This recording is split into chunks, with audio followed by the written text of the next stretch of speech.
चलो हा ॲक्च्युली एक 2 दिवस थोडंसं लेट झालं तुमच्यापर्यंत पोचायला. ते लेट होण्यामागचे 2-3 रीझन होते. एक तर सगळ्यात महत्त्वाची गोष्ट, हा व्हिडिओ बनवायचा असेल तर एकदम फ्रेश माइंडने, एकदम फ्रेश मूडने आणि पूर्ण कॉन्सन्ट्रेशनने बनवावा लागतो. त्याच्या मागचं रीझन की तुम्ही ऐकणारे लोक फार सिरियस आहात. सिरियसच लोक याला ऐकतात, बाकी हौशे नवशे गवशी हा व्हिडिओ पाहणार नाहीत, मलाही माहिती आहे. ठीक आहे. त्यामुळं आणि पूर्ण दुसरा महत्त्वाचा मुद्दा, पूर्ण कॉन्क्रीट प्लॅन घेऊन या व्हिडिओत बोलावं लागतं. कारण या व्हिडिओची खासियत अशी आहे की याच्यामध्ये जे मी तुम्हाला सांगतो, जे आम्ही तुम्हाला सजेस्ट करतो, ते तुम्ही प्रॉपरली फॉलो करता. त्यामुळं खूप विचार करून, छोट्या छोट्या गोष्टींचा विचार करून तुम्हाला या संदर्भात बोलावं लागतं. म्हणून थोडंसं लेट झालं. एनिवेज नॉर्मली मी सोमवारी टाकत असतो हा व्हिडिओ, यावेळेस आपण बुधवारी पोस्ट करतोय, पण हरकत नाही.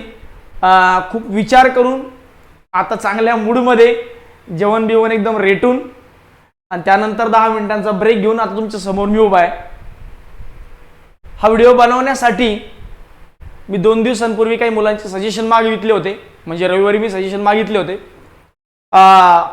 त्या सजेशनमध्ये बऱ्याच जणांनी मला चांगले चांगले सजेशन पाठवले. त्यातले काही सजेशन्स किंवा काही रिव्ह्यूज मी आज त्या विषयावर बोलणार आहे.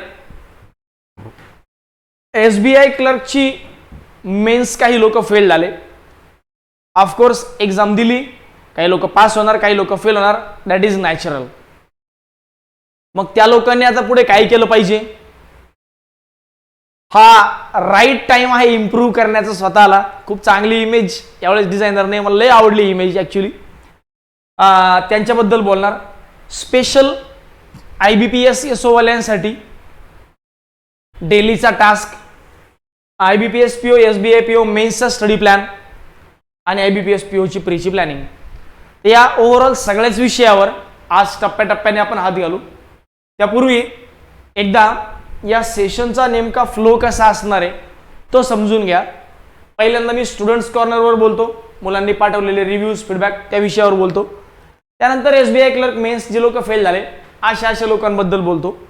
त्यानंतर SBI IBPS SOचा स्टडी प्लॅन जो मागच्या वेळेस दिला होता त्याचं पुढचं व्हर्जन देतो. IBPS POची प्रीची प्लॅनिंग कशी असेल, यावेळेसचा 6.0 हा जो स्टडी प्लॅन आहे, 6वा स्टडी प्लॅन आहे, हा नेमका कसा असेल प्रत्येक बॅचेससाठी. त्यानंतर आपले एनी सजेशन आणि कमर्शियल मॅथ्स ॲक्टिव्हिटी जी आहे ही मागच्या एक 8-10 दिवसामध्ये आपण थांबवली होती. त्याला एका नवीन वळणावर घेऊन जाण्यासाठी ती मध्यंतरी ॲक्च्युली थांबवली होती. त्यानंतर मध्यंतरी जसं मी सांगितलं की क्वांटचं बुक आपलं बनवणं चालू होतं. तर क्वांटच्या बुकच्या दरम्यान थोडंसं DTP ऑपरेटर कम्प्लिटली एंगेज होते दिवसभर, सकाळपासून संध्याकाळपर्यंत. त्यामुळे त्यांनाही तो वेळ मिळाला नाही बनवायला. त्यामुळे थोडंसं ते मध्यंतरी आपण ते थांबवलं. उद्यापासून आपण याला पुन्हा रेग्युलरली स्टार्ट करूया गुरुवारपासून. ठीक आहे. तर पहिला मुद्दा स्टुडंट्स कॉर्नर. असे मोजके एक 15 रिव्ह्यूज मी घेतलेत, 15-16 रिव्ह्यूज मी घेतलेत. बऱ्याच लोकांचे सजेशन्स रिपीट होते. त्यामुळं सगळ्यांचे सजेशन न घेता काही सिलेक्टेड आणि उरलेले जे सजेशन आहेत सेम असल्यामुळं बाकी लोकांना ॲज इट इज ठेवले. त्यामुळं कुणाचा रिव्ह्यू वाचल्या नाही गेला किंवा सजेशन वाचल्या नाही गेलं तर तुम्ही टेन्शन घेऊ नका. मी तुमच्याच भावना तुमच्यापर्यंत पोहोचवतोय. फक्त नाव जरी तुमचं नसलं तरी तुमच्याच मित्रांपैकी कुणाच तरी एकाच आहे. ठीक आहे. एनिवेज टप्प्याटप्प्याने एक गोष्टीवर छोटे पॉईंट मी तुमचे क्लिअर करून देतो. बघा, याचं म्हणणं काय, मी बिगिनर बॅच 7ला आहे. बघा, यांचं म्हणणं काय, मी बिगिनर बॅच 7ला आहे.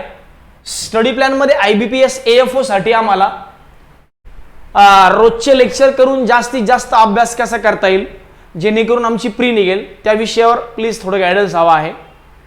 आणि खाली मेसेज केला, sir please read this my message. 11:39ला पाठवला, 12:30पर्यंत मी मेसेज वाचला नाही. 1 वाजेपर्यंत लगेच सर माझा मेसेज वाचा ना. अहो तुमच्याशिवाय दुसरं कोण आहे आम्हाला वाचायला मेसेज. काळजी करू नका ना, तुमचेच मेसेज वाचतो, दुसरं कोण आहे मेसेज पाठवणार आम्हाला? ठीक आहे.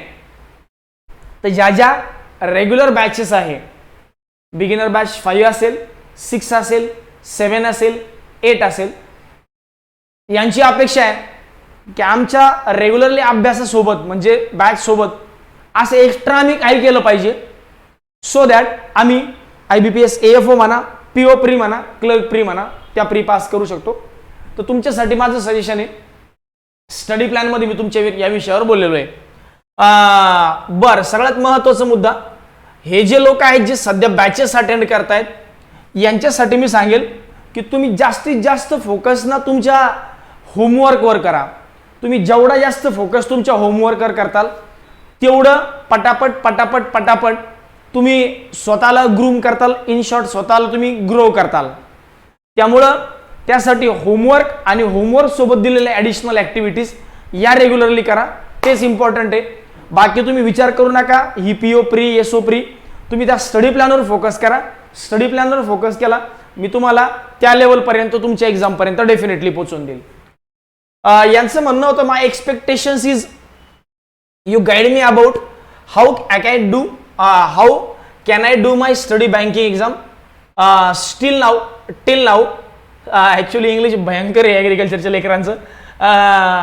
आय एम रावे स्टुडंट ऑफ 8th सेमिस्टर, म्हणजे अंडर ग्रॅज्युएट विद्यार्थी आहे. त्याचं म्हणणं झालं की मी सध्या रावेला आहे आणि त्या रावेला असताना मी माझा अभ्यास कसा चालू ठेवू. तर मी म्हणेल जे अंडर ग्रॅज्युएट स्टुडंट्स आहेत, अंडर ग्रॅज्युएट स्टुडंट्स यांना सांगतोय की तुम्ही फक्त आणि फक्त सध्या कन्सेप्टवर फोकस करा. तुम्ही प्रॅक्टिस सध्या करण्याची गरज नाही. म्हणजे काय सर, म्हणजे तुम्ही रेग्युलर बॅचेस अटेंड करा, कारण तुम्ही अजून पुढचे 6 महिने 8 महिने जर इलिजिबल होणार नाही आहेत कुठल्या एक्झामला, तर तुम्ही जेवढे जास्त होतील तेवढे जास्त कन्सेप्ट क्लिअर करून घेतल्या पाहिजे. म्हणजे कमर्शियल मॅथ्सचा कुठलाही क्वेश्चन तुम्हाला जमला पाहिजे, वेळ किती लागला चालेल.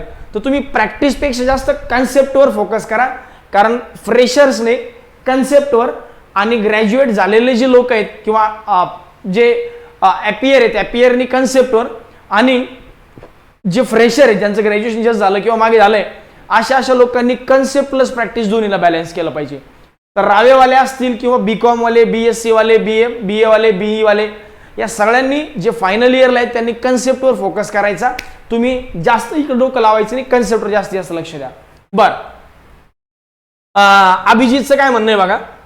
अभिजितचं काय म्हणणं आहे, आपण देत असलेल्या स्टडी प्लॅन मी रेग्युलर फॉलो करत आहे, त्यामुळे माझी प्रीमध्ये अटेम्प्ट वाढले आहे आणि कन्सेप्ट पण आता क्लिअर झाले आहे. सर मेन्सच्या टेस्ट देणं पण चालू आहे, पण क्वेश्चन कमी अटेम्प्ट होत आहे, त्यासाठी काय करू ते सांगा. आता अभिजितचाच हा प्रॉब्लेम नाही, हा बऱ्याच जणांचा प्रॉब्लेम आहे. म्हणजे ज्यांच्या बॅचेस संपल्या त्यांना प्रीमध्ये आता स्कोर यायला लागला, कन्सेप्ट पण क्लिअर झाल्या, पण प्रॉब्लेम असा आहे की मेन्सचा स्कोर वाढत नाही. अक्षय राऊतचा मध्यंतरी मला मेसेज आला होता. मध्यंतरी काय झालं की अक्षय राऊत बिगिनर बॅच 3चा स्टुडंट आहे, जो आता शेंद्र्याला राहतो. त्याचा प्रीचा स्कोरच येत नव्हता, मध्यंतरी प्रीचा स्कोर कमी यायचा. तुम्हाला पाठवायचा, सर स्कोरच वाढत नाही, टेन्शन येतं, असं आहे तसं आहे. मी म्हटलं तू फक्त ना रेग्युलर कर, तुला आज 10 पडतायत, 15 पडतायत, 20 करतायत, किती पडतात काही फरक पडत नाही. त्याने ते रेग्युलर ठेवलं, हळूहळू त्याचा प्रीचा स्कोर थोडासा वाढला. पण काय झालं की त्या PDF ऍक्टिव्हिटी तो रेग्युलरली करत होता आणि मेन्सच्या सेक्शनल टेस्ट देत होता. आता मागच्या 8 दिवसापासून त्याला एवढा कॉन्फिडन्स आला, तो म्हणतो सर तुमचा अनुभव खरंच मॅटर करतो आणि तुम्ही खरंच अनुभवाने बोलता.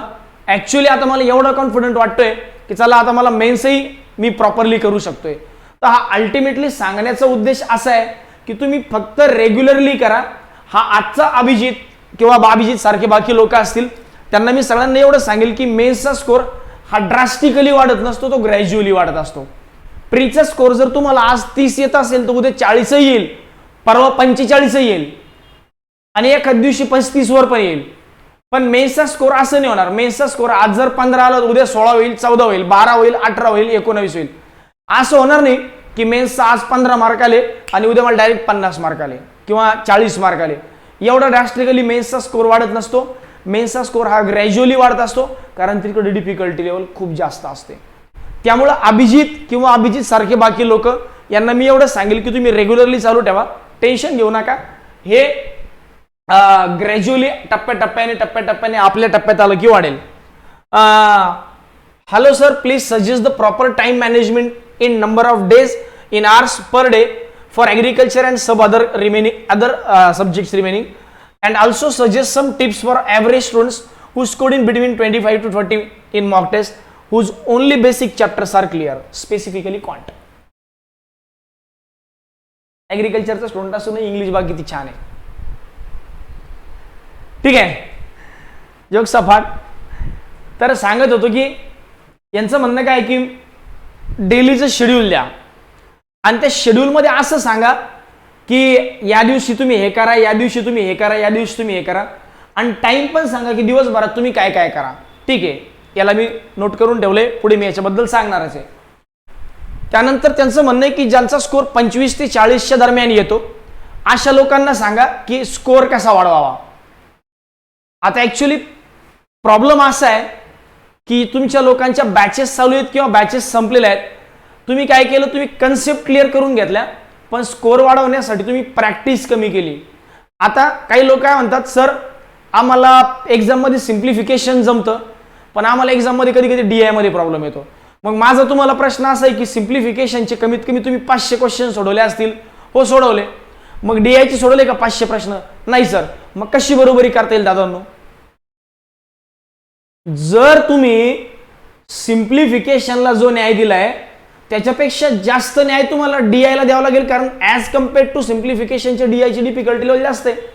म्हणून मग माझं म्हणणं काय, जर तुम्हाला स्कोर वाढवायचा असेल तर पहिलं काम, जेवढ्या ज्या टॉपिकचा तुम्हाला स्कोर चांगला येतोय त्याच्यामध्ये तुम्ही काय केलं होतं आणि सेम तुम्ही त्या दुसऱ्या टॉपिकमध्ये करतायत का ज्याच्यात तुमचा स्कोर कमी येतोय. जर तुम्ही करताय आणि स्कोर कमी येतोय तर मग प्रॉब्लेम आहे. पण मला वाटतं असं कधीच होणार नाही. तुम्ही फक्त काय करा, एक 1000 क्वेश्चन, 1500 क्वेश्चन सोडवण्याचा टार्गेट ठेवा. DI असेल, नंबर सिरीज असेल, अप्रॉक्सिमेशन असेल, कंपॅरिझन ऑफ व्हेरिएबल असेल, केसलेट असेल, कमर्शियलचे कमीत कमी सिम्प्लिफिकेशनचे 200-300 क्वेश्चन, प्रॉफिट अँड लॉसचे 2. मग त्यातले तुम्हाला 150 आले तरी मला काही फरक नाही पडत. त्यातले 300 पैकी तुम्हाला 100 आले तरी मी आनंदी आहे. पण तुम्ही सोडवा, तेवढे नंबर ऑफ क्वेश्चन तुमच्या डोळ्याखालून जाऊ द्या. कशी येत नाही मग मी बघतो. तर हा एक बेस्ट प्लॅन असतो की स्कोर वाढवण्याचा किंवा अटेम्प्ट वाढवण्याचा. तर प्लीज थोडीशी प्रॅक्टिस रेग्युलरली करा. मागचे स्टडी प्लॅन जे आहेत ते रेग्युलरली फॉलो करा, डेफिनेटली स्कोर वाढेल. ठीक आहे, पुढे बघा. सर कमर्शियल मॅथ्सच्या प्रॅक्टिससाठी पर्टिक्युलर कसा टाइम द्यायचा स्टडी प्लॅन मध्ये सांगा, पूजाचं म्हणणं होतं. आता नॉर्मली कसं आहे माहिती आहे का, पूजा असेल किंवा बाकी कुणी असेल, एक तुमच्यामध्ये फोबिया तयार झालाय बऱ्याच लोकांमध्ये की अरे कमर्शियल मॅथ्स ना आम्हाला जमतच नाही किंवा डिफिकल्ट जातं किंवा बऱ्याचदा कन्सेप्ट आमच्या क्लिअर होत नाही. मी तुमच्यासाठी एक सोल्युशन सांगतो, नीट आहे का. आपण ज्या कमर्शियल मॅथ्सच्या ऍक्टिव्हिटी चालू केल्या होत्या त्या पूर्ण PDF काढा. तुम्ही काय करता मी सांगतो, नेमका प्रॉब्लेम काय होतोय. सर जेव्हा बॅच चालू होते तेव्हा आम्हाला कमर्शियल जमत होतं किंवा काही क्वेश्चन जमत होते, काही क्वेश्चन तुम्ही सांगितल्यावर जमत होते. आता प्रॉब्लेम काय झाला की आमचा बॅचचाही टच तुटला किंवा जरी असला तरी आता आपला वेगळा टॉपिक चालू आहे, मागे पाहून फिरून पाहिलं की जमत नाही. आता प्रॉब्लेम पुन्हा तिथंच येतो की जेवढे सिम्प्लिफिकेशनचे क्वेश्चन सॉल्व्ह केले तेवढे तुम्ही एखाद्या पर्टिक्युलर कमर्शियलचे क्वेश्चन सॉल्व्ह केले का? नाही. मग कसं जमेल तुम्ही स्वतःहून सांगा. मग जेवढे क्वेश्चन तुम्ही इतर टॉपिकचे सॉल्व्ह केले तेवढे क्वेश्चन जर तुम्ही या टॉपिकचे सॉल्व्ह केले तर डेफिनेटली प्रॉब्लेम येणार नाही. दुसरी गोष्ट, 200-300 क्वेश्चन जेव्हा डोळ्याखालून जातात, समजा प्रॉफिट अँड लॉस एक टॉपिक आहे, मग प्रॉफिट अँड लॉस मध्ये किती टाईपचे क्वेश्चन असतील, व्हेरियस टाईप, जास्तीत जास्त 10 ते 12. आता 10 ते 12 क्वेश्चनचे टाईप आहेत वेगवेगळे, आणि जर तुम्ही 300 क्वेश्चन सॉल्व्ह केले म्हणजे प्रत्येक टाईपचे तुम्ही जवळपास 20-20, 25-25 क्वेश्चन सॉल्व्ह करतायत. मग प्रत्येक टाईपची जेव्हा तुम्ही 25 क्वेश्चन सॉल्व्ह करणार, सगळेच टाईप तुमच्या डोळ्याखालून गेले म्हणजे इट मीन्स काय की अरे जर सगळेच टाईप जर माझ्या डोळ्याखालून गेले आणि त्याचे 25-25 क्वेश्चन सॉल्व्ह केले मी, तर मग झालं ना काम. मग आता याच्यापेक्षा वेगळं काही येणारच नाही. तर तुम्ही त्याच्यावर पर्टिक्युलरली फोकस करा की प्रत्येक टाईपचे क्वेश्चन सॉल्व्ह करा आणि ॲम्पल क्वेश्चन सॉल्व्ह करा. N नंबर ऑफ क्वेश्चन, ठीक आहे, मी N नंबर नाही म्हणणार, पण ऍटलीस्ट थोडेसे जास्त क्वेश्चन सॉल्व्ह करा. आता आपलं क्वांटचं बुक तयार झालं, त्यात प्रत्येक टाईपचा इच अँड एव्हरी क्वेश्चन आहे. मग ते जे क्वेश्चन्स आहेत इच अँड एव्हरी टाईपचे क्वेश्चन, त्या क्वेश्चनला बघा, त्या क्वेश्चन मध्ये प्रत्येक टाईपच्या क्वेश्चनची कन्सेप्ट क्लिअर करून दिली. मागे एक्सप्लेनेशन आहे, आणि मग त्यानंतर तुम्ही कुठलंही बुक अजून रेफर करा, कुठलेही PDF बघा, तुम्हाला त्याच्या बाहेरचा टाईपच सापडणार नाही. त्यामुळं एका टाईपचे एक क्वेश्चन सॉल्व्ह केला की कन्सेप्ट क्लिअर होते, पण त्या टाईपचे 10-10, 20-20 क्वेश्चन सॉल्व्ह केले की कन्सेप्ट सोबत प्रॅक्टिस होते, कॉन्फिडन्स डेव्हलप होतो. तर हे माझं तुम्हाला सांगण्याचा उद्देश आहे, याच्यावर थोडंसं लक्ष द्या. आता टाइम कसा द्यायचा, तर मी म्हणेल क्वेश्चन सॉल्व्ह करताना, कमर्शियलची प्रॅक्टिस करताना कधीच रोज एक टॉपिक घेऊ नका. रोज जर तुम्ही एका टॉपिकचे 50 क्वेश्चन घेत असाल तर मी म्हणेल सगळ्या टॉपिकचे 2-2 घ्या, म्हणजे 10 टॉपिक आहेत आपले, 10-2 20 क्वेश्चन सॉल्व्ह करा, पण रोज 2-2, रोज 2-2, 3-3 क्वेश्चन घ्या, म्हणजे प्रत्येक टॉपिकवर डेली बेसिसवर रिव्हिजन होत राहील. हा त्याच्या मागचा बेस्ट उद्देश आहे, किंवा बेस्ट स्टडी प्लॅन म्हणता येईल त्यासाठी. ठीक आहे, तर एका टॉपिकला रोज न घेता प्रत्येक टॉपिकचे रोज 2-2, 3-3 क्वेश्चन, ते डेफिनेटली जास्त वर्क करेल. ठीक आहे. MCR मुळे बॅच मागे पडली, 2 महिने झाले असेल कव्हर केले, पडली, पण 2 झाले कव्हर केले. क्वांट लेक्चर प्लस दिलेला PDF स्टडी प्लॅन सांगा सर ना AFO साठी. काय लिहितात बाबा काही लोक, त्यांना मराठी पण नीट लिहितील बाबा, डेंजर आहेत लोक. ॲक्युरसी मेंटेन झाली तर अटेम्प्ट होत नाहीत, हे महत्वाचं आहे. त्याच्यामधलं हे महत्वाचा पार्ट आहे. ॲक्युरसी मेंटेन झाली तर अटेम्प्ट होत नाहीत, आणि ऑफलाईन प्रॅक्टिसला जमत असले तर ॲक्च्युअल टेस्टच्या वेळी बापा काय इतकं कन्फ्यूज लिहितात काही लोक. त्यांचं म्हणणं काय की ऑफलाईन टेस्टला तर क्वेश्चन जमतात, पण ऍक्च्युअल टेस्टमध्ये गेलं का, ऑफलाईन जेव्हा आम्ही सॉल्व्ह करतो तेव्हा क्वेश्चन जमतात, पण टेस्टमध्ये क्वेश्चन जमत नाहीत. त्याच्या मागचं रिझन तेच आहे, परमनंट. पुन्हा एकदा सांगतोय, याच्या मागचं सुद्धा रिझन हेच आहे की तुम्ही ऑफलाईनची प्रॅक्टिस कमी केली.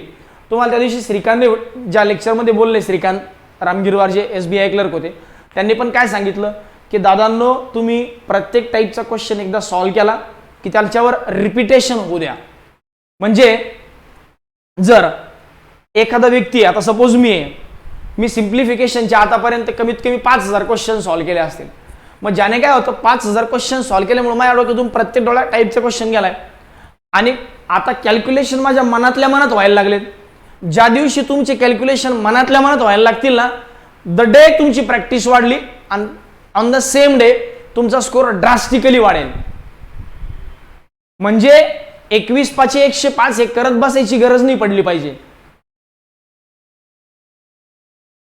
हा आपोआप मनातल्या मनात हे कॅल्क्युलेशन चाललं पाहिजे, आणि हे जेव्हा तुमच्या मनातल्या मनात कॅल्क्युलेशन चालेल ना, तेव्हाच तुमची प्रॅक्टिस वाढेल, स्पीड वाढेल. स्पीड वाढण्यासाठी अल्टिमेटली मॅटर कर तुमची प्रॅक्टिस. ज्यांचे लेक्चर मागचे पाहायचे बाकी आहेत त्यांनी ते पाहून घ्या, कारण जोपर्यंत कन्सेप्ट क्लिअर होत नाही तोपर्यंत प्रॅक्टिस करून काहीच फायदा नाही. बघा यांचं म्हणणं काय होतं, मागच्या 15 दिवसांचा स्टडी प्लॅन फॉलो केला, मागच्या 15 डेजचा स्टडी प्लॅन फॉलो केला, त्यानंतर खूप चेंज दिसला. आता यावेळीच्या स्टडी प्लॅन मध्ये IBPS PO संदर्भात थोडं प्लॅन अपेक्षित आहे सर. 10 दिवसानंतर एक्झाम आहे, त्यामुळं 5.0 पर्यंतचा सगळा स्टडी प्लॅन साठी थँक्यू. ठीक आहे, 10 डेज साठी एक्झाम आहे, त्यामुळं म्हणजे यांचं म्हणणं काय, IBPS POचा जो प्लॅन तुम्ही दिला, प्लॅन मला अपेक्षित आहे. म्हणजे आता पुढच्या 10 दिवसामध्ये काय IBPS PO साठी आम्ही केलं पाहिजे ते जास्तीत जास्त अपेक्षित आहे. ठीक आहे, ते पुढे या विषयावर मुद्द्यावर बोललेलो आहे मी. पूर्ण IBPS POचा स्पेशल स्टडी प्लॅनच दिला यांच्यामुळे. मी बिगिनर बॅच फाईल आहे AFO साठी तयारी करतोय, त्यासाठी काय स्ट्रॅटेजी असावी. प्री बऱ्यापैकी स्टडी झाला आहे, मी ॲग्री प्लस बायोटेक्नॉलॉजी आहे. ठीक आहे, याच्याबद्दल पुढे बोललेलोच आहे. टाइम मॅनेजमेंटवर सांगा. SBI PO ची एक्झाम दिली, आज क्वेश्चन येत होते पण टाइम वेळ नाही पुरला. याच्या मागचं रिझन तेच होतं काय की क्वेश्चन्स तर जमत होते, म्हणजे कन्सेप्ट क्लिअर आहे, पण प्रॅक्टिस नाही. मग वेळ का नाही पुरत, कारण की तुम्ही प्रॅक्टिस नाही केली.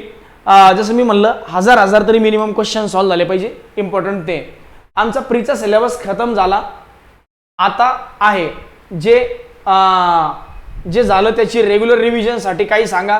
मेन्सचा स्टडी प्लॅन सुरू करायचा आहे, आणि कमर्शियलची रिव्हिजनसाठी बिगिनर बॅच 5 बद्दल स्पेशली बोललेलो आहे, तर मला वाटतं बिगिनर बॅच 5 बद्दल या संदर्भात बोलतो.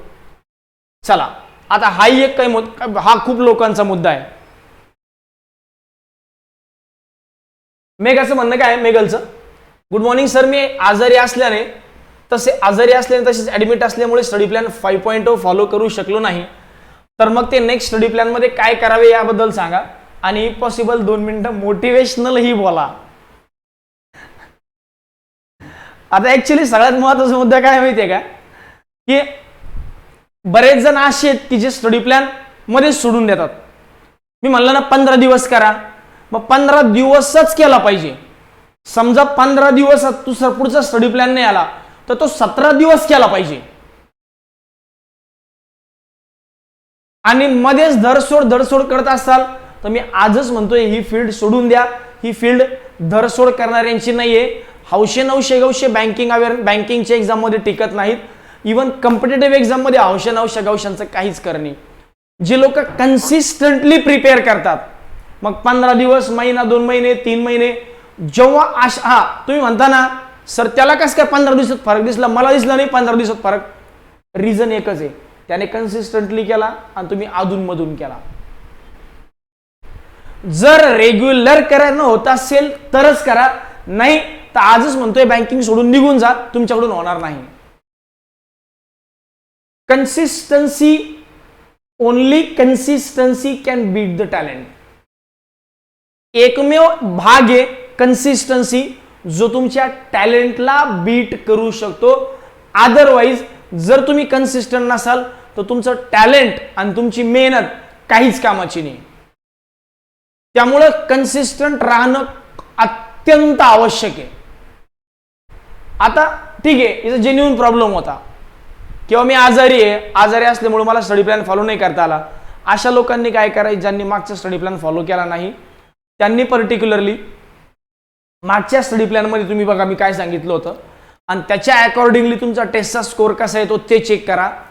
सोबत मी असं म्हणेल की मागचा स्टडी प्लॅन 8 दिवस करा आणि हा आपला स्टडी प्लॅन 8 दिवस करा, काही फरक पडत नाही. स्टडी प्लॅन मी जो नेहमी देतो तो असं एकदम काही ड्रास्टिकली त्यात चेंज नसतो, त्यात थोडंफार मायनर चेंजेस होत असतात. त्यामुळं हा स्टडी प्लॅन जरी इथून पुढे तुम्ही कंटिन्यू केला तरी काही प्रॉब्लेम नाही मेगल.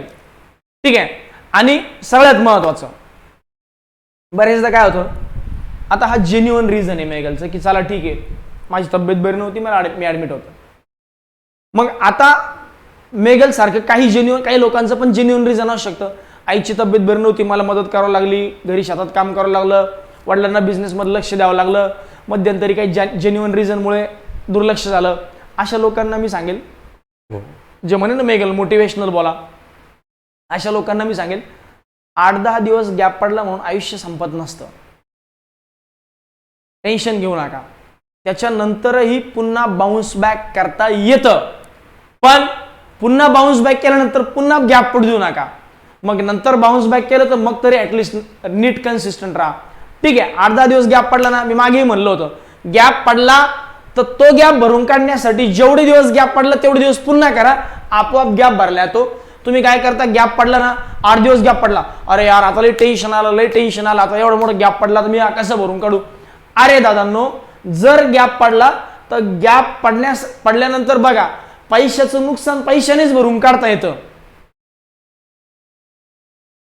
म्हणजे एखाद्या व्यवहारात मला तोटा झाला तर मला दुसऱ्या एखाद्या व्यवहारातून प्रॉफिटच करून घ्यावं लागेल.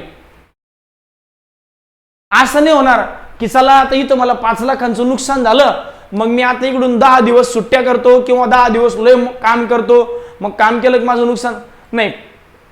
जी गोष्ट आहे जिथला ब्लँक त्याच गोष्टीने भरावं लागेल.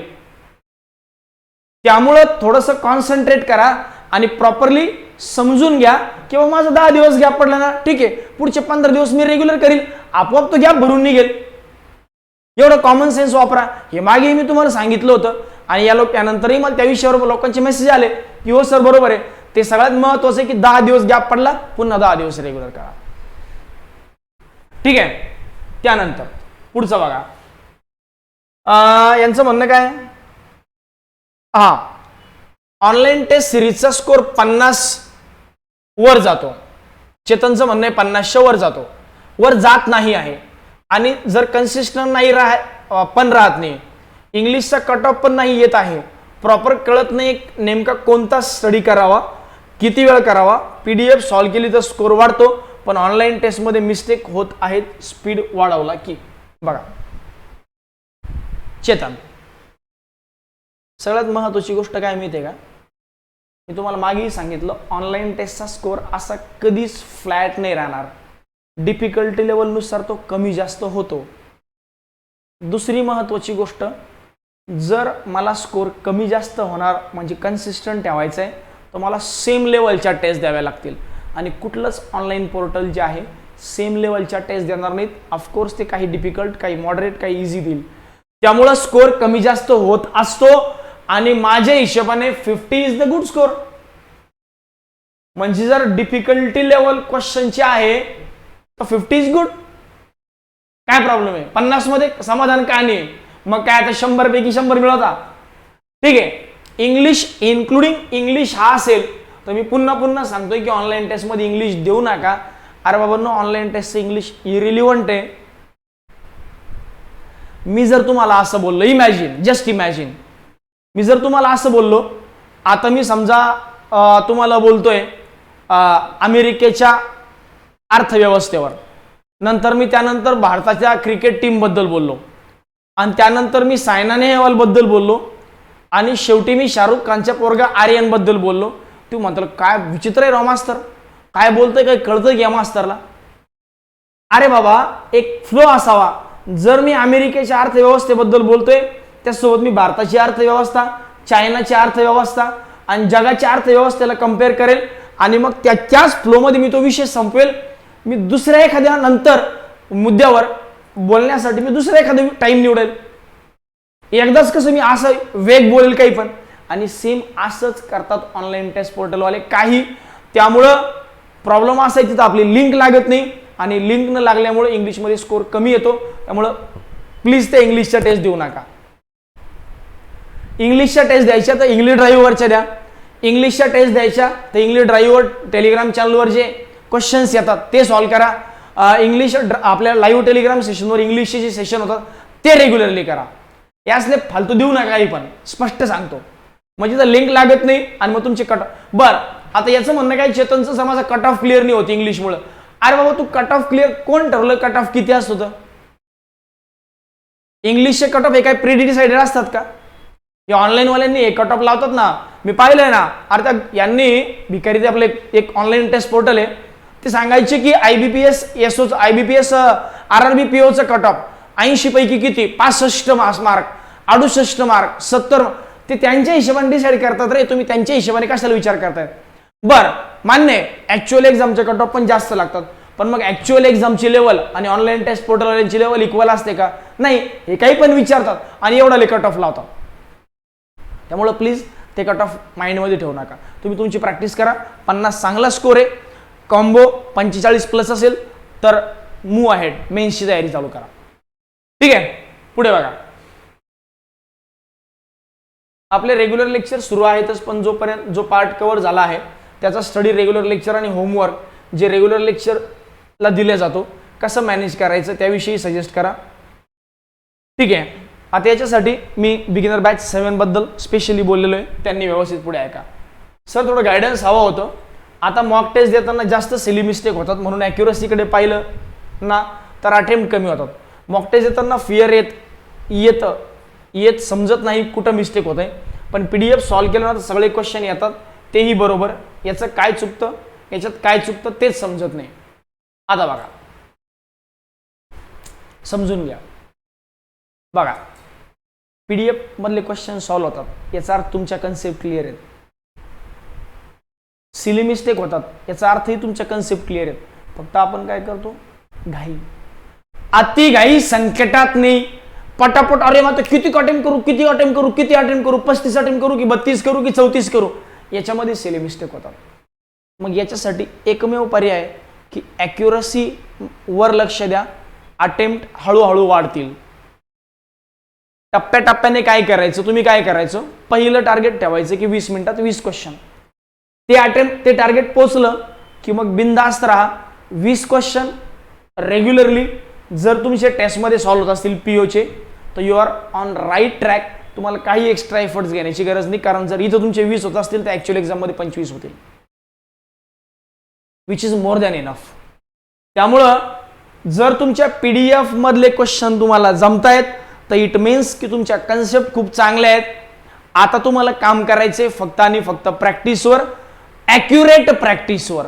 त्यामुळं टेस्ट देताना एखाद्या टेस्टमध्ये कमी जास्त स्कोर आला टेन्शन घेऊ नका आणि ऑनलाईन टेस्टवरून स्वतःला जज करू नका.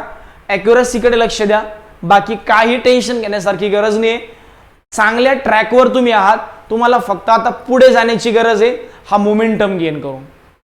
राहिला प्रश्न ॲक्युरसीचा, तर time being number of question solve झाले, नंबर ऑफ टेस्ट दिल्या, ते ॲक्युरसी मेंटेन राहील. राहिला प्रश्न फिअरचा, तर फिअर कधी कमी होत असते एखादी गोष्ट वारंवार वारंवार वारंवार केल्याने. तर फिअर कमी करायची असेल तर रेग्युलरली ती गोष्ट फ्रिक्वेंटली करा, रेअरली करू नका. मग एका दिवसात जर 2-2, 3-3 टेस्ट दिल्या आपोआप ती फिअर कमी होऊन जाईल, कारण मी रेग्युलरली तेच करतोय. ठीक आहे, हा मुद्दा. पुढे बघा, आता स्टुडंट्स कॉर्नरवाला पार्ट संपला. SBI क्लर्कवाल्यांबद्दल बोलतो. SBI क्लर्क मेन्सला जे लोक फेल झाले त्यांच्याबद्दल थोडंसं बोलतो.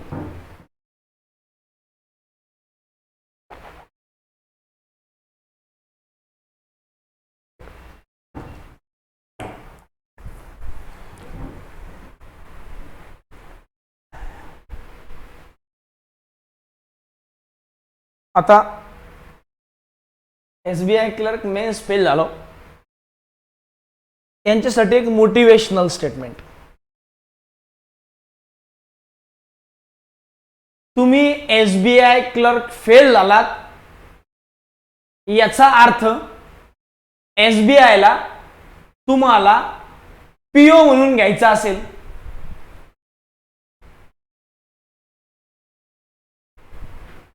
होऊ शकत नाही का? SBI क्लर्क मेन्स फेल झालो, ही गोष्ट हर्ट होण्यासारखी आहेच. ऑफकोर्स वाईट वाटणं अत्यंत स्वाभाविक आहे, पण त्याच्यामुळे येणाऱ्या अपकमिंग एक्झामवर काही निगेटिव्ह इम्पॅक्ट होईल. प्लीज असं काही करू नका. बिकॉज सगळ्यात महत्वाची गोष्ट आहे, लाखो विद्यार्थ्यांमध्ये तुम्ही असे विद्यार्थी आहेत की तुम्हाला मेन्सची अपॉर्च्युनिटी भेटली. इट मीन्स की बाकी सगळ्यांपेक्षा तुमच्याकडे मोमेंटम चांगला आहे. अनफॉर्च्युनेटली तुमचं 2 मार्काने, 4 मार्काने, 8 मार्काने, 10 मार्काने सिलेक्शन हुकलं असेल, पण लक्षात घ्या तुम्ही प्री देऊन मेन्स दिली आहे. त्यामुळं तुम्हाला आता फक्त आणि फक्त मेन्सवर फोकस करायचा आहे. दुसरी महत्वाची गोष्ट, याचा अर्थ असाही नाही की यावर्षीचं सीझन संपलंय. अपकमिंग एक्झाम तुमच्या समोर आहेत. SBI PO अपकमिंग एक्झाम तुमच्या समोर आहेत. IBPS PO, upcoming IBPS clerk, हे काही वेगळं बोलण्याची गरज नाहीये. त्यानंतर RBI ची असिस्टंटची ऍडव्हर्टिजमेंट येणार, त्यानंतर NICL ची ऍडव्हर्टिजमेंट येणार. मग मला एक गोष्ट सांगा, एवढ्या 5 पैकी एखाद्या पक्षाला तर दगड लागेल आपला. तुम्ही दगड मारणं चालू ठेवा. आणि आपण काय तुक्के नाही मारत आहे, उलट तुम्ही तर जेन्युइन कॉम्पिटिटर आहात या फील्डचे. कॉम्पिटंट कॉम्पिटिटर आहेत तुम्ही. कॉम्पिटंट कॉम्पिटिटर म्हणजे तुम्ही असे कॉम्पिटिटर आहेत की ज्यांची जिंकण्याची पॉसिबिलिटी खूप जास्त आहे. याचा विश्वास तुमच्यापेक्षा आम्हाला जास्त आहे. त्यामुळं कन्सिस्टंट चालू ठेवा. ठीक आहे, एक एक्झाम फेल झाली, वाईट वाटतं. घरच्यांच्या आपल्याकडनं खूप जास्त अपेक्षा असतात. असे काही लोक फेल झाले जे 2-2 वर्षांपासून तयारी करतायत, 3-3 वर्षापासून तयारी करतायत. असे काही लोक पास झाले ज्यांनी या वेळेस पहिली किंवा दुसरीच एक्झाम दिली होती. म्हणजे याचा अर्थ कुठेतरी असा पण होतो, की बाबा प्रॉपरली आम्ही सगळं जेन्युइन करूनही आमचा रिझल्ट येईना. आणि काही लोक असे अचानक आले, निघून कसं काय गेले. तर बघा, अल्टिमेटली तुम्ही किती हुशार आहात, कधी कधी याच्यापेक्षाही जास्त मॅटर करतो तुम्ही कसं परफॉर्म करता. त्यामुळं मे बी तुमचा त्या दिवशीचा दिवस जो आहे, त्या दिवशी तुम्हाला परफॉर्म नाही करता आलं, म्हणजे याचा अर्थ असा नाहीये की रोहित शर्माने एखाद दिवशी ॲज अ कॅप्टन म्हणून देशाला खूप गरज असताना जिंकून दिलं नाही, किंवा त्या दिवशी तो अनफॉर्च्युनेटली आउट झाला म्हणून त्याने कॅप्टन्सी सोडून द्यावी किंवा क्रिकेट खेळणं सोडून द्यावं. धोनी सारखं बरेचदा आपण न खेळता सुद्धा टीम कडून परफॉर्मन्स करून घेता येतो. कधी कधी आपल्याला स्वतःलाही खेळावं लागतं, पण इथं हा मुद्दा असा आहे की आपल्याला स्वतःला खेळायचं आहे. इथं टीम नाही आहे आपल्या हातात, इथं आपल्याला स्वतःला खेळायचे.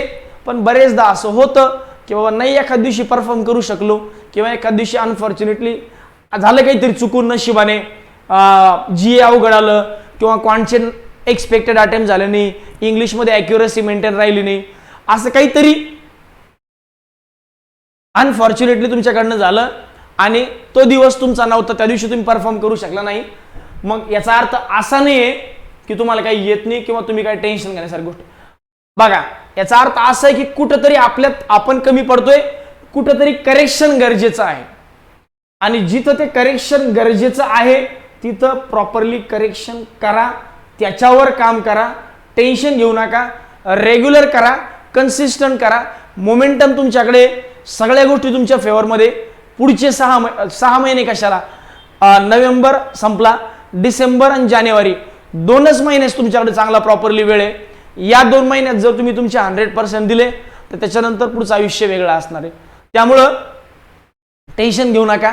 थोडी स्ट्रॅटेजी कुठे बदलायची असेल त्यासाठी पर्सनली मला मेसेज व्हॉट्सअप करा, सर असं असं आहे, नेमकं तुम्ही आम्हाला सांगा की नेमकं आता कुठं चुकतंय, काय काय एक्स्ट्रा करू. जर तुम्ही ऑलरेडी कॉन्टॅक्टमध्ये असताल, व्हॉट्सअपवर जमत नसेल, पर्सनली एकदा येऊन भेटा, पर्सनल काउन्सिलिंग घ्या, बोलूयात पुढे आपण नेमकं काय सोल्युशन आहे. तुम्हाला तुमचं प्रॉब्लेम सॉर्ट आउट करता येत नसेल, आमच्याकडे या, आम्ही तुमचे प्रॉब्लेम सॉर्ट आउट करून देऊ, आपण डिस्कशन करूया आणि मग त्याच्यावर सोल्युशन काढूया. ठीक आहे, पुढे जाऊया. पुढचा मुद्दा, IBPS SO, AFO किंवा IT ऑफिसर यांच्यासाठी काही इम्पॉर्टंट सेशन आपण लाईव्ह घेणार आहोत. याच्याबद्दलची अनाउन्समेंट वेगळी होईल, पण मला माहिती आहे याची तुम्ही आतुरतेने वाट पाहत आहात की सारथी काही स्पेशल सेशन जशी SBI PO साठी घेतले होते किंवा मागच्या वर्षीपासून आपण हा ट्रेंड आणला की एक्झामच्या अगोदर एक 5-6 टेस्ट म्हणा, 8-10 सेशन म्हणा, आपण रेग्युलरली घेतो. मागच्या वर्षी IBPS SO साठी सेशन घेतले होते, तसे काही तुमचे आमच्यासाठी सेशन घेणार आहात का? तर मी सांगतोय हो, याची अनाउन्समेंट पुढच्या सोमवारपर्यंत होईल आणि इमिडिएटली त्यानंतर सेशन चालू होतील. कुठे होतील, कसे होतील, त्याबद्दलही तुम्हाला त्या सेशनमध्ये बोलतो. तर याचा वेगळा व्हिडिओ, एक 10-15 मिनिटांचा वेगळा व्हिडिओ येईल, कारण इथं हा विषय बोलण्याचा नाही आहे. इथं महत्वाचं आहे, आपण स्टडी प्लॅन बद्दल बोलतोय. आता मागच्या आठवड्यात जो स्टडी प्लॅन SO वाल्यांना दिला होता त्याचं हे पुढचं वर्जन आहे. मागच्या आठवड्यात स्टडी प्लॅन मी मुलांना दिला होता IBPS SO वाल्यांना, त्याचं हे पुढचं नेक्स्ट अपडेट आहे. यावेळेस या 15 दिवसात तुम्ही काय करायला पाहिजे आणि या 15 दिवसात जे तुम्ही करताल हे खूप क्रुशियल आहे, कारण आता हा स्टडी प्लॅन संपल्यानंतर अजून एका स्टडी प्लॅन असेल तुमच्याकडं आणि त्यानंतर डायरेक्ट एक्झाम असेल. त्यामुळे हा स्टडी प्लॅन फॉलो केला तर पुढचा स्टडी प्लॅन प्रॉपरली जमेल. मागच्या वेळेस तुमचा गॅप पडला असेल, तुमच्याकडून करणं झालं नसेल, टेन्शन घेऊ नका, याला प्रॉपरली फॉलो करा, कारण याच्या बेसिसवर पुढचा आहे. आणि मी गॅरंटीने सांगतो इथून पुढे महिनाभर जर तुम्ही माझं प्रॉपरली ऐकलं, SO अब की बार SO आराम से प्रिपेयर, बाकी मेंस फिर कोंगे सर और तुम. ठीक आहे, लक्ष द्या.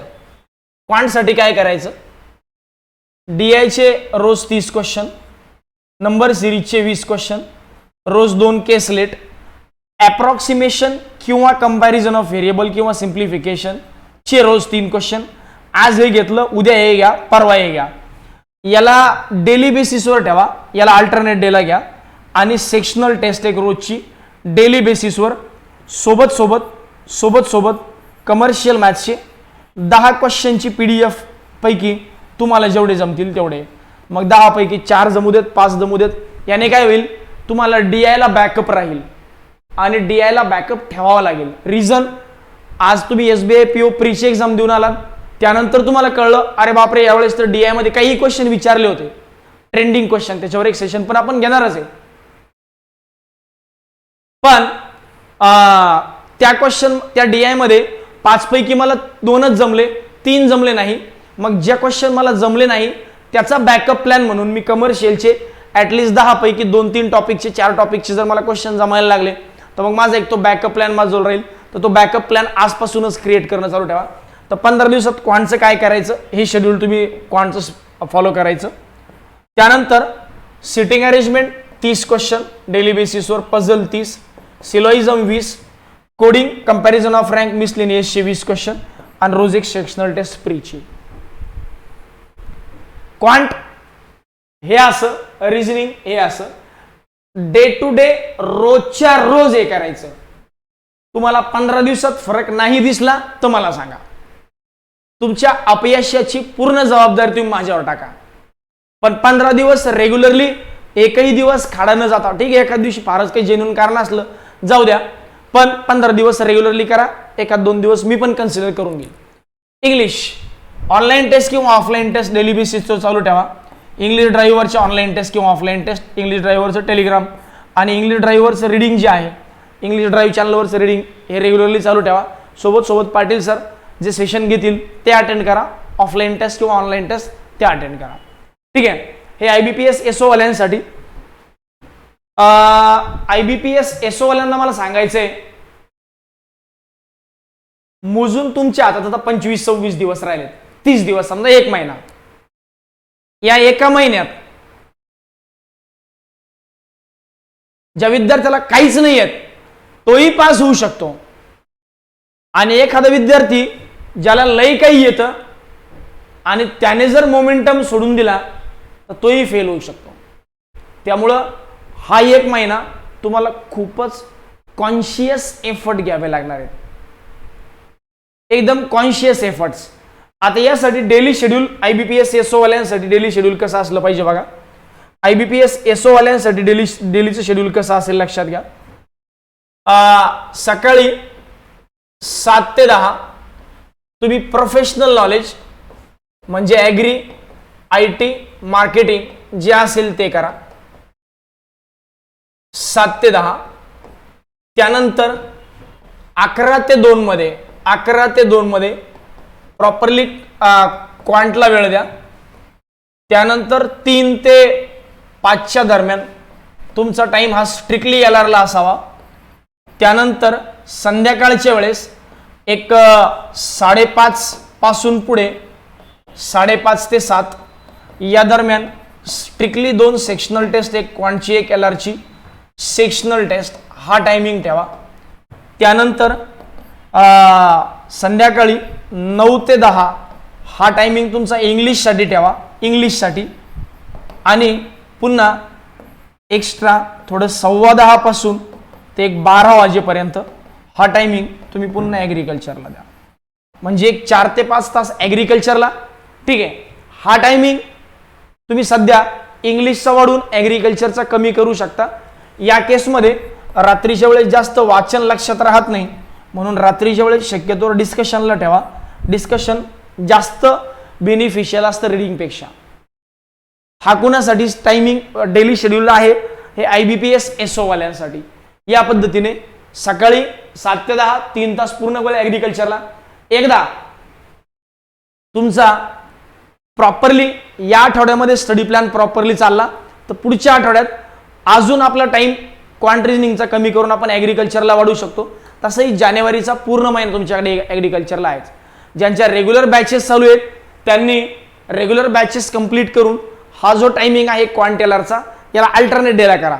म्हणजे जसं ज्यांचे जर रेग्युलर बॅचेस चालू आहे, सपोज तुम्हाला असं वाटतंय की नाही आम्ही कुठली तरी बॅच वगैरे अटेंड करतोय, तर अशा विद्यार्थ्यांना मी सांगेल तुम्ही अल्टरनेट डेला करा. आज क्वांट उद्या LR, आज क्वांट उद्या LR यांचं बॅचेस संपत आले असतील तर. बाकी बॅच वाईज स्टडी प्लॅन बद्दल मी तर पुढे बोलतोच आहे. ठीक आहे. पुढचा मुद्दा IBPS POचं प्रीचं प्लॅनिंग कसं असलं पाहिजे. पुढच्या 7-8 दिवसामध्ये आम्ही IBPS PO साठी असं काय केलं पाहिजे की जे आम्हाला काहीतरी डिफरन्शिएट करून देईल. तर SBI POचा ट्रेंड ओळखा तुम्ही सगळ्यात पहिल्यांदा. SBI PO ने यावर्षी काय केलं, SBI PO वाल्यांनी काय केलं माहितीये का. SBI PO वाल्यांनी सरळ DI चे क्वेश्चन ट्रेंडिंग करून टाकले. ट्रेंडिंग म्हणजे इन्फॉर्मेशन द्यायची 2012, 2013, 2014, 2015 आणि क्वेश्चन विचारायचा 2016 वर. असे डेटा इंटरप्रिटेशनचे ट्रेंडिंग करून टाकले. तुमच्या लोकांसाठी मी एका दिवसात एक 3-4 तासांचं सेशन ठेवणार आहे, 3-1 तासांचं, किंवा 2 दिवसांचे 2-2 तासांचे सेशन असं एक ठेवणार आहे. Trending question without paper pen. Data interpretation trending question, how to solve data interpretation trending question without paper pen. हे सेशन करायला विसरू नका. तुम्हाला माहिती आहे बिगिनर बॅच 5-6 वाल्यांचं सध्या DI चालू आहे. मेन्सचं मी DI घेतलं. तुम्हाला चांगलं माहिती आहे किती वेळेस मी DI मध्ये पेपर पेन वापरायची गरज पडू देतो. डेटा इंटरप्रिटेशन मध्ये पेपर पेन न वापरता सुद्धा ट्रेंडिंग क्वेश्चन सॉल्व करता येतात. फक्त तुमचं बेसिक चांगलं पाहिजे आणि कॅल्क्युलेशन फास्ट पाहिजे. मग त्यासाठी तुम्ही काय करायचं, आजपासूनच थोडं पर्सेंटेज इन्क्रीज डिक्रीज रेशोवरून नंबर कॅल्क्युलेट करणे. बघा काय करून ठेवा, पर्सेंटेजचा टेबल. याच्यासाठी एक इम्पॉर्टंट सेशन मी तुमचं घेणार आहे ट्रेंडिंग क्वेश्चनवर. यासाठी तुम्ही काय करा, डेटा इंटरप्रिटेशनचा टेबल, त्यानंतर पर्सेंटेज इन्क्रीज किंवा डिक्रीज. समजा 10% वाढवा, 20% कमी करा, 40% वाढवा, 60% कमी करा. त्यानंतर number using ratio, find numbers using ratio.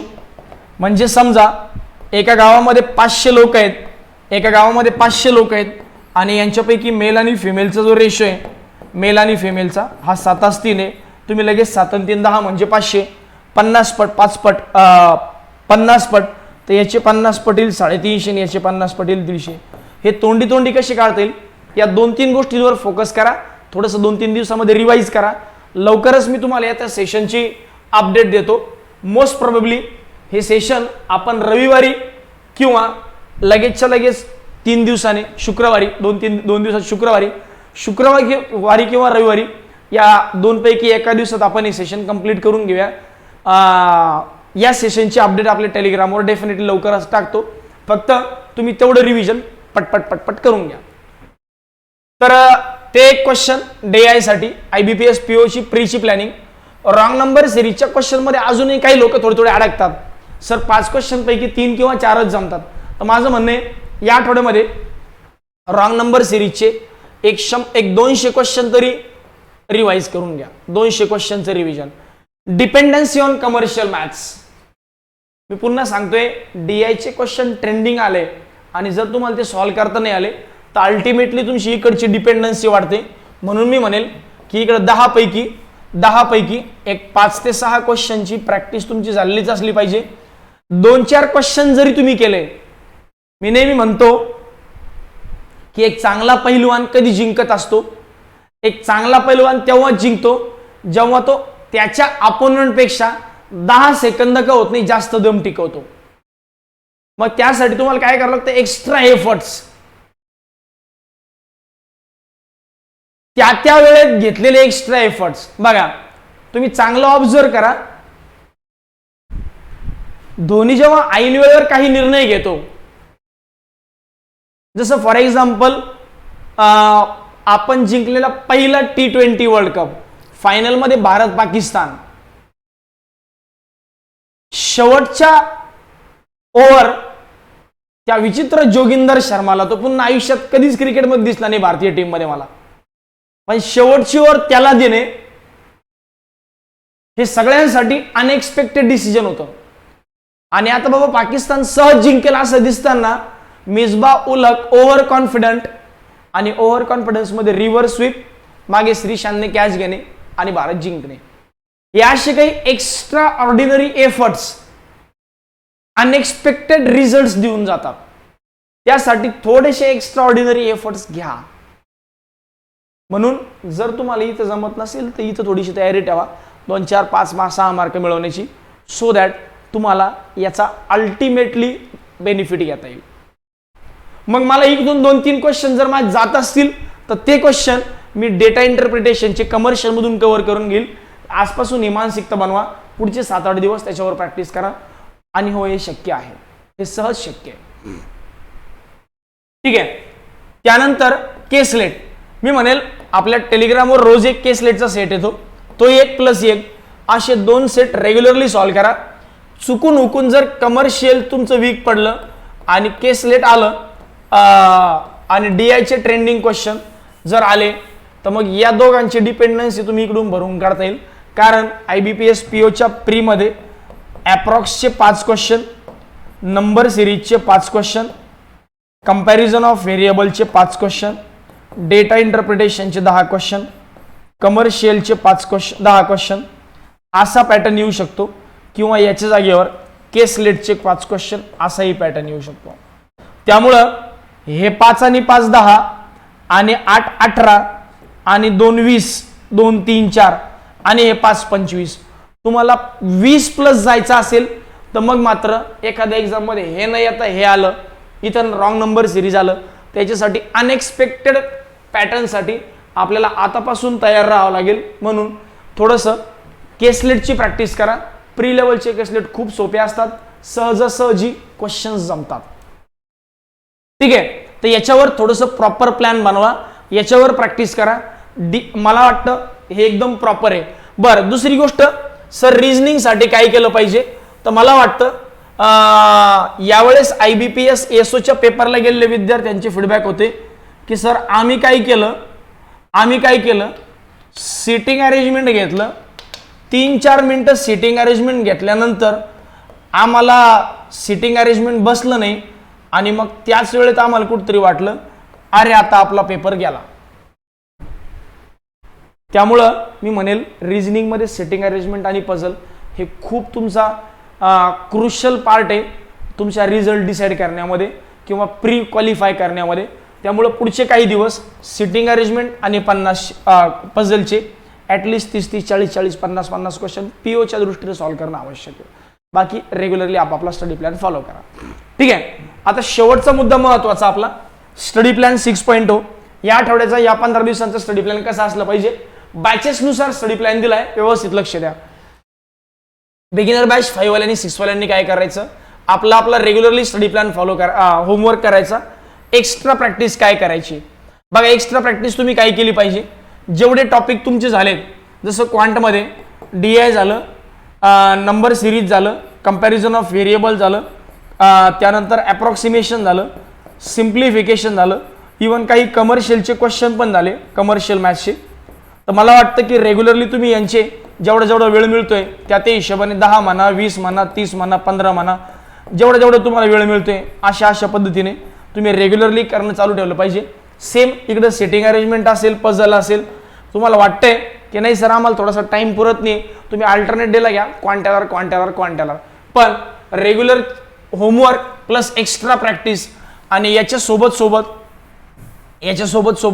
या लोकांनी अजून काय करायला पाहिजे, तुम्ही डेली लाईव्ह क्विजेस द्या अड्डा 247 वरचे, डेली क्विजेस द्या अड्डा 247 वरचे.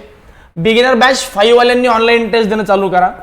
ऑनलाईन टेस्ट प्रीच्या ऑनलाईन टेस्ट जी आहे ही आठवड्यातून ऑनलाईन टेस्ट 3 अल्टरनेट डेला द्या, 3 पर वीक, 3 पर वीक. या हिशोबाने हळूहळू आता या फेजमध्ये तुम्ही घुसलं पाहिजे, कारण बऱ्यापैकी सिलेबस झालाय. बिगिनर बॅच 4 वाल्यांनी काय केलं पाहिजे, ज्यांची प्रीची बॅच संपली आता पुढच्या 4-5 दिवसामध्ये 10 दिवसामध्ये तुमची मेन्सची बॅच चालू होईल. तुम्ही काय केलं पाहिजे, क्वांट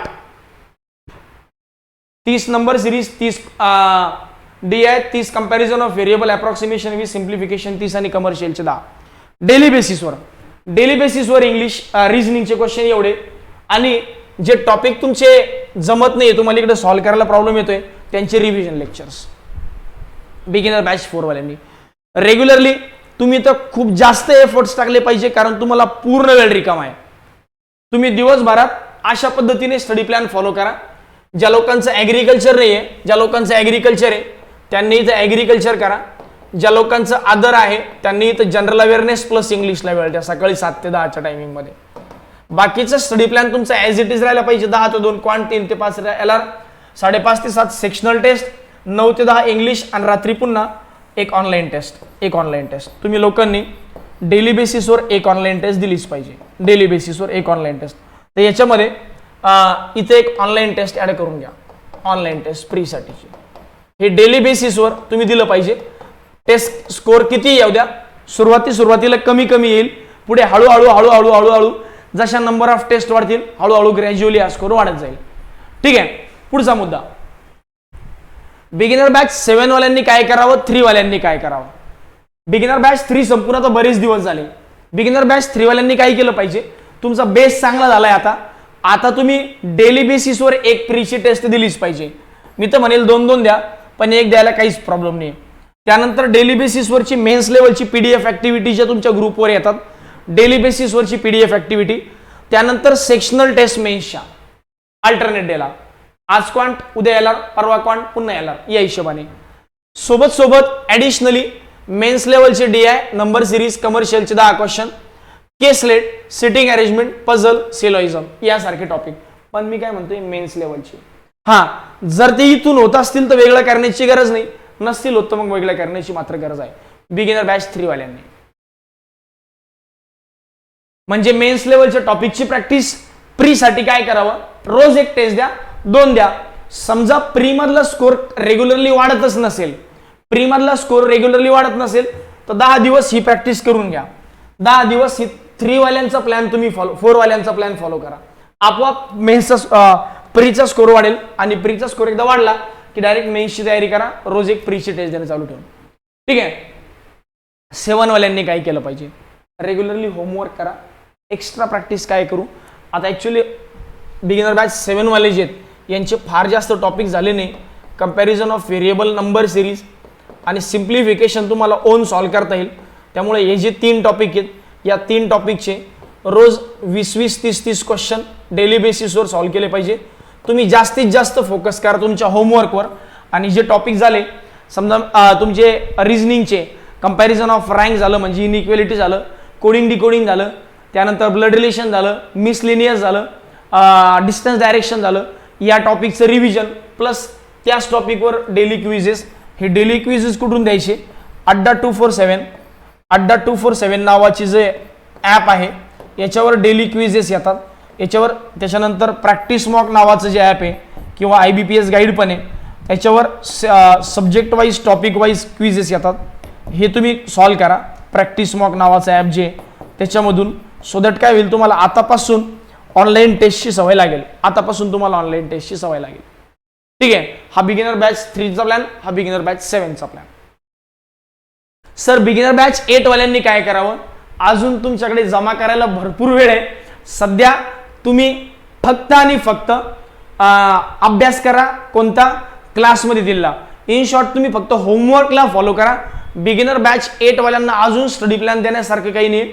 बिगिनर बॅच 8 वाल्यांना जर क्वांट बद्दल बोलायचं झालं तर रोज अर्धा तास पाढे, त्यानंतर 1 ते 11 ते 20चे पाढे, त्यानंतर तुमचं 30 पर्यंतचे स्क्वेअर आणि 20 पर्यंत क्यूब, हे पाठ करा. बाकी रिजनिंगचा डेली बेसिसवर दिलेला होमवर्क आणि क्वांटचा डेली बेसिस दिलेला होमवर्क, इंग्लिशचं जे तुम्हाला सर डेली बेसिसवर सांगतात तेवढं करा. एक्स्ट्रा त्यापेक्षा वेगळं काही करण्याची गरज नाही. आता सगळ्यात महत्वाचं, जुने विद्यार्थी ज्यांच्या बॅचेस संपल्या, आता यातले काही लोक बिगिनर बॅच 3चे पण असतील. कुठे यात कुठले विद्यार्थी येतील बघा, ऑफलाईन वाले जुने विद्यार्थी, त्यानंतर शेंद्राचे विद्यार्थी, शेंद्रा 1, शेंद्रा 2 वाले, हे पैठण गेट वाले, त्यानंतर बिगिनर बॅच 1 वाले, बिगिनर बॅच 2 वाले किंवा मेन्सच्या बॅचेसचे विद्यार्थी, यांनी स्पेशली मेन्सला ऍडमिशन घेतलं होतं, असे विद्यार्थी. यांनी डेली बेसिसवर काय केलं पाहिजे, तुम्ही रोजच्या रोज 1 किंवा 2 प्रीच्या टेस्ट देणं अजूनही चालूच ठेवा. कारण SBI PO जरी झाले असेल तरी IBPS PO, IBPS क्लर्कची एक्झाम आहेच. तुम्ही डेली बेसिसवर हा वाला पाठ चालू ठेवा. त्यानंतर रोज एक सेक्शनल टेस्ट मेन्सची, क्वांटची सुद्धा आणि LR ची सुद्धा डेली बेसिसवर एक द्यायची. त्यानंतर फुल लेंथ टेस्ट मेन्सची कधी द्यायची, 2 पर वीक, एक गुरुवारी आणि एक रविवारी, एक गुरुवारी एक रविवारी. त्यानंतर डेली बेसिसवर तुमच्या ग्रुपवर येणाऱ्या PDF ऍक्टिव्हिटी, जर तुम्ही कुठे नसताल तर मला मेसेज करा, मी तुम्हाला PDF ऍक्टिव्हिटीसाठी मेन्सच्या ग्रुपवर ऍड करून देतो. जुने विद्यार्थी, अदर दॅन सारथियन्स, नॉन सारथियन्सचे विद्यार्थी आहेत ज्यांना मेन्सची तयारी करायची आहे, त्यांनी मला या नंबरवर मेसेज करा टेलिग्रामला, मी तुम्हाला मेन्सच्या ग्रुपमध्ये ऍड करून देतो. सो दॅट तुम्हाला डेली बेसिसवरच्या PDF ऍक्टिव्हिटी करायला तिथे मिळतील. त्यानंतर जनरल अवेअरनेस, जनरल अवेअरनेसमध्ये स्पेशली करंट अफेअर्स आणि करंट अफेअर्समध्ये स्पेशली 360 करंट अफेअर्स. कसं, समजा प्रश्न आहे रिसेंटली इंडियाने किसान बिल जे आहे हे कॅन्सल केलं. तर त्या किसान बिल मध्ये एकूण मुद्दे कोणकोणते होते, ते कोणत्या रेग्युलेशन ऍक्ट अंतर्गत आणलं गेलं होतं, त्या बिलसाठी जे वोटिंग झालं होतं ते कोणत्या रेशोमध्ये झालं होतं, किती खासदारांनी त्याच्या अगेन्स्ट आणि किती खासदारांनी त्याच्या फेवरमध्ये वोटिंग केलं होतं, याला म्हणतात GA360. राहुल द्रविडचं इंडियन कोच साठी आता रिसेंटली सिलेक्शन झालं. त्या राहुल द्रविडचा पूर्ण बायोडेटा काढा आणि त्याच्यावर प्रॅक्टिस करा आणि त्याला वाचा. ते करणं तुमच्यासाठी खूप इम्पॉर्टंट आहे, कारण करंट अफेअर सपाट तुमच्यासाठी फार महत्वाचं आहे. त्यानंतर डेली बेसिसवर मेन्स लेवलचं सेटिंग अरेंजमेंट पझल, 10 कमर्शियलचे, 1-2 DI, 1-2 केसलेट. सोबत एक्स्ट्रा शॉर्ट्स तुम्ही काय करावेत, काहीच नाही. GA360 हायर रिजनिंग आतापासून थोडं चालू करा आणि महत्वाचं डिस्क्रिप्टिव्हला सोडू नका, कारण तुमच्यासाठी डिस्क्रिप्टिव्ह खूप महत्वाचं आहे. IBPS PO, IBPS SO दोन्ही ठिकाणी तुम्हाला डिस्क्रिप्टिव्ह करावंच लागणार आहे. याच्याशिवाय तुम्ही मेन्स POची मेन्स क्वालिफाय होणार नाही. त्यामुळे आतापासून एसे रायटिंग असेल, लेटर रायटिंग असेल, याची प्रॅक्टिस रेग्युलर बेसिसवर ठेवा. ठीक आहे. होपफुली सगळा स्टडी प्लॅन जो आहे हा प्रत्येकाच्या लक्षात आला असेल. बिगिनर बॅचेस असतील, बाकी तुमचे डाऊट्स असतील ते स्टुडंट्स कॉर्नरमध्ये मी घेतले. अजून तुम्हाला काही वाटतंय की तुम्हाला आम्हाला काही सजेशन द्यायचे आहेत, काही फीडबॅक द्यायचे आहेत, तर डेफिनेटली या नंबरवर मला सजेशन व्हॉट्सॲप करा आणि आजचा व्हिडिओ तुम्हाला कसा वाटला याच्याबद्दल फीडबॅक जे आहे हे तुम्ही या व्हिडिओच्या कमेंट बॉक्समध्ये टाका, कमेंट बॉक्समध्ये. ठीक आहे. बाकी राहिला स्टडी प्लॅनचा जो पार्ट आहे, तर स्टडी प्लॅनसाठी एक गुगल ड्राईव्हची लिंक मी आपल्या टेलिग्रामवर टाकतो, जिथं तुम्हाला गुगल ड्राईव्हच्या लिंकमध्ये तुम्हाला स्टडी मटेरियल मिळून जाईल. ठीक आहे. Thank you very much. भेटूया पुढच्या स्टडी प्लॅनमध्ये. इन बिटवीन DIचं एक लेक्चर ट्रेंडिंग क्वेश्चनवर मी घेतो, त्याचं अपडेट रिसेंटली लवकरात लवकर देतो. IBPS SO साठी काही स्पेशल प्लॅन आहे का, यस, त्याचाही व्हिडिओ लवकरात लवकर तुमच्यापर्यंत पोहोचवतो. ठीक आहे. Thank you very much. Have a nice day.